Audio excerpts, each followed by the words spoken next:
بتا رہا تھا کہ طلوع چند محروم جو ہے وہ بچوں کی تعلیم و تربیت اور ان کی ذہنی نشو و نما پر خصوصی توجہ دیتے تھے، اور ان کی جو ربائی اور جو غزلیں ہوتی تھی اس کی زبان بہت ہی سادہ اور آسان ہوا کرتی تھی۔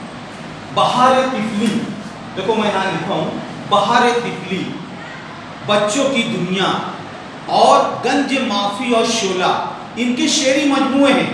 میں نے کل بتایا تھا شعری مجموعے یعنی کیا، یہ جو شعرا ہوتے ہیں ان کے بہت ساری غزلیں، نظمیں، اشعار ہوتے ہیں، تو اس کو اکٹھا کیا جاتا ہے، اسے کتاب کی شکل دی جاتی ہے اور پھر اسے شائع کیا جاتا ہے اور اس کتاب کو نام دیا جاتا ہے۔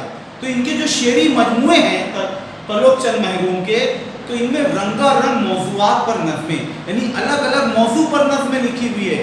1966 میں ان کا انتقال ہوا۔ تو آئیے بچوں ہم لوگ یہاں پر دیکھتے ہیں ان کی جو ایک ربائی ہے چھوٹی سی، پہلے میں پڑھتا ہوں، آپ لوگ غور سے سنیں گے۔ ہر چیز اگرچہ اب